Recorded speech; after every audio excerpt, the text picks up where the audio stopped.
sweeties, it's your girl Candy, and you all know the hair specialist, Miss Nina. Hello.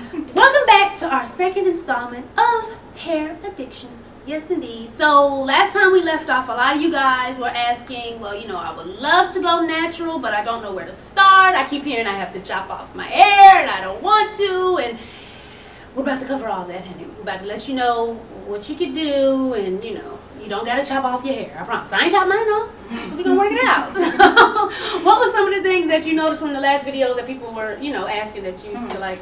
Well, definitely some of the comments were that, like one lady, she was saying that her hair was like a certain length, and she had a relaxer, and then she was just scared as far as transition because she didn't want it to, you know, do the whole big chop. So just pretty much, I have some notes here, so if y'all see me looking down, it's because I'm looking at the notes. Want to make sure I cover everything. But if you have a relaxer, you don't have to necessarily go and chop your hair off. Just some key notes is that when you start a transition, that you're going to have two types of textured hair. You're going to have the relaxed hair, which is already dead, and then you're going to have the new growth that's grown in. So the key thing is, number one is just you want to make sure that the hair is moistured, and then you also want to make sure that, say for example, if you're relaxed, what you can do, what you can do is, that's really beneficial, is that you can do the blowouts. If you don't have experience using a blow dryer, because there's a certain way you should be blow drying your hair, you can go to the salon. I'm pretty sure your stylist can hook you up. But you can try to blow out, and what the blowout will do is it's going to give you two of the same hair texture. So it's going to even out the new growth so it can blend in with the relaxed hair, so you're going to have one texture hair, and that's going to eliminate breaking right there. So you're fine with the blowouts. What about the heat? Because a lot of people, you know, a lot of natural, you know, them hair Nazis, they were like, you know, all that heat with the blowout is almost as damaging as putting the chemical on it because it's still like a lot of heat, and then the brush. And well, that's okay. For one, if you are African American, I do not agree with you going to the Dominicans for a blowout. The reason why is because the brush that they use, the round brush that they use, it holds a lot of heat, and yes, it is very damaging to our type of hair. Our hair is more sensitive than their type of hair textures. The key is you want to use a heat protector, and what the heat protector does is it creates a barrier between your hair and the heat. Okay. If they don't use a heat protectant, then of course, yes, there will be damage done to your hair. For our type of hairs, one of the brushes that we like to use in the salon is called a denim brush. The denim brush is really good with the heat protected. If you use that, I can guarantee you won't have any damages to your hair. Okay, so make sure to use the heat protector. That's right. Otherwise, you know, there may be some stuff going on. Yeah. and I can weigh on as far as the big chop going. Like myself, last year, I think I'm going on a year and a half, child. You know, when I went natural, it wasn't because I'm like, yes, soul sister, I'm going. So I just went because, like, a lot of, you know, my daughter's natural, and I started getting to natural hair care. So I was like, let me see if I can work this out. Because I never was, like, the type to get a perm every 6, like, I would just, you know, get one, maybe 2 within a year. You know, I would just never get it all the time. So I was like, maybe I can try and see if I could do it. And so far, it's going pretty good. Now, I'm not going to lie. The 2 textures will work your nerves, honey. That's right. Believe me. But, you know, that's because I'm not personally ready to do the big chop. So that's why now, you know, it's growing out. And even though you definitely have to be more careful with the 2 textures because it can knot up and stuff like that. But if you take your time and work it on out, you're good to go. Like right now, you know, if the water hit me, child, and unleashes the beast, I'm about this much natural, and the rest of it is still the relaxed ends, but I'm just getting it slowly taken off. Like when I go get my hair trimmed, and you know, they cut it off. So you don't have to do the big chop. Like that's not a, you know, fundamental thing. You don't have to do it just because you're going natural. Doesn't mean you got to go, you know, chop everything out. So calm down. And then also too, what you want to think about when you go natural. There's a couple of things to think about. Are you going natural because you want to wear your hair in its natural state? Are you going natural because you don't want the relaxer on your hair? Now, if you want to wear it in its natural state, then you wouldn't want to do the blowout, because the blowout and then the flat iron over a period of time, you're going to lose your natural curl pattern. If you want to go natural because you don't want the chemicals in your hair, then you can do the blowout. There's other ways you can do sew-ins. If you're going to wear sew-ins, you want to make sure that your stylist is switching up the braiding patterns or do different braid patterns. You can wear the 2-strand twist. Candy, she's really good with the Bantu knots. You can do that. I mean, you can do braids. There's a whole bunch of other things that you can do. There's roller sets, the flexi rods. Those are awesome. I keep hearing about it. I haven't used them yet because it looks like a lot of work. It's really easy. Yeah. Hopefully, I'm gonna try to see if I can either get a model. If I can't get a model, then I'll get a mannequin. Oh, Candy can be my model, and then I'll do a demonstration so you guys can actually see how to style your hair with the flexi rods. Now let me ask you before you move on. Touch on the fact where you said if you are getting sew-ins, where make sure they do different braiding patterns. Why is that? The reason for that is because with the extensions, if you keep doing the same braiding pattern, if over a period of time you're gonna start to see thinning. Your hair is gonna start to thin out. The reason for switching the braiding patterns up is to give certain parts of your hair rest.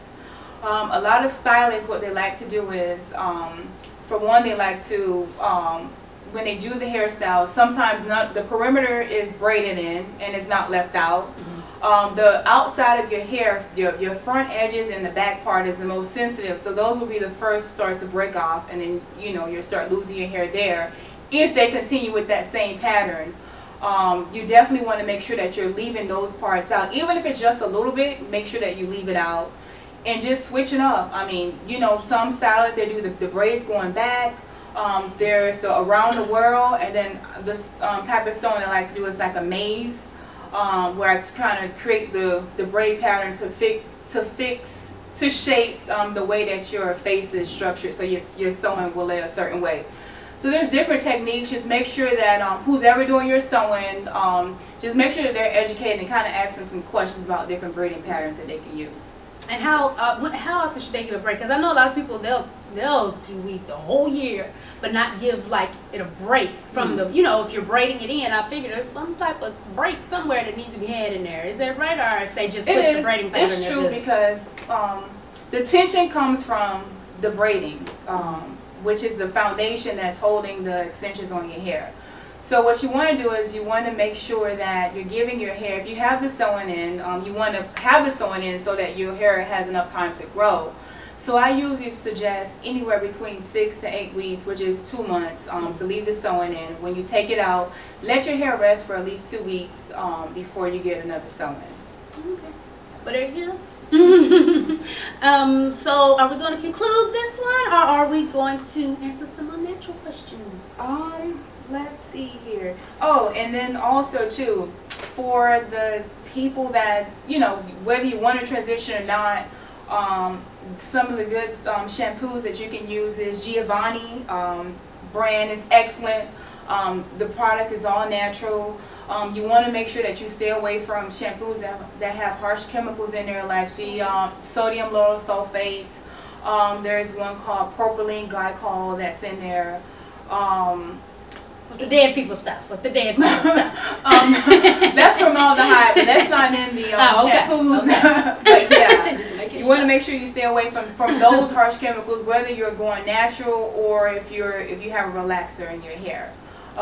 They have a lot of natural shampoos that's out that's excellent, like the Giovanni. You have Hawaiian Silky, which is really nice.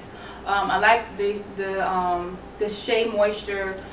Use it on my daughter's hair, my hair, and my extensions. I love it. So just make sure, ladies, you do your research, and also men too. You guys got to take care of your hair as well, especially if you're gonna grow it. But if you over 25, I'm gonna need you to cut your braids, honey. I'm just saying, if you got some dreads, you get past. But braids and you be putting designs and stuff, you too grown for that. Yeah. Work it out. Anyway, so yeah, that's just the basis of if you want to go natural. No, you don't have to automatically do the big chop. I have it, and I think I'm going on a year and a half. So it's not a mandatory rule. It's for people, because I get a lot of people. Well, some people are like, Candy, my hair is your length, and I'm not trying to cut it off. I'm like, Chad, me neither. Not right now, anyway. So it's just all when you're comfortable. Because a lot of people even come at me still, girl, go ahead and cut that off. You got enough new growth. And I'm like, I'm glad you ready for me, but I'm not. Thank you. You know, because they'll be like, I'm ready to see that curl pattern. You are, girl. I'm going to watch it and show you a picture. Because I'm not. And I did that. It's on Facebook. But I'm not to chop mine off. Not just yet. Right. I'm not ready. Because if I try to do it because everybody else wants me to, I'm going to be miserable. Because I'm not ready for it. And I won't be used to my hair being like this when I'm used to it being, you know, down. That's my only thing is don't do something you're not ready to do. And make sure like you do your research a lot, because that's what got me into doing it. Because like before, my daughter's always been natural, but I just never knew natural hair care. So when she was little, you got the ponytails. A little older, you got the braids. A little older, it was straightened. And then I finally, you know, got into it. And YouTube was a big help. Oh, yes, it is. Big help. It is. So you just do your research. Like, don't just jump right into it. Do your research so you know, so you can figure, do I feel like doing this every day? Do I want to, you know, because if you go and just try to chop it off, I've seen some people who, you know, gone natural, but then they constantly use heat, so their hair is damaged anyway. That's so right. then you got to do it all over again. That's right. It's burned. You Yeah. You don't have a natural curl pattern. And two, what I want to mention too is that when you start transitioning, give it some time, because what I've seen over a period of time for some women when they first start out, they're like, oh, I don't have a curl pattern. But once the hair start to grow and you're actually using a really good cleanser, a clarifying shampoo and cleanser to remove any mildew and residue off your hair, you're going to start to see your real curl pattern, natural pattern start to grow in. So just give it some time and be patient. Yeah, and you'll definitely look at new growth in a whole new way. Before, when I was getting relaxed, I was like, ooh, honey. And now I'm like, oh, what you know about it? You know, so just give it time, and don't think that as soon as you chop your hair off or as soon as you go natural, that boom, your hair just about to be down your back. Just do your research. Don't jump into it and think that your hair is just going to automatically become Rapunzel. You know, you got to give it time, and you have to work for it. It's not just, you know, what you do on the outside. It's also what you put inside as well. So just do your research, and trust me, you'll love it. You'll love it. It gets on you. I ain't gonna lie, it gets on my nerves sometimes. But I love the results. It's much thicker, it's healthier, and it grows a lot faster. So do your research, honeys, and make sure to check back with us, because we're gonna help you throughout the way. Okay? So I guess that is the end of our second installment of Hair Addictions. And we'll be back soon. Come on back now, you hear? All right, we out.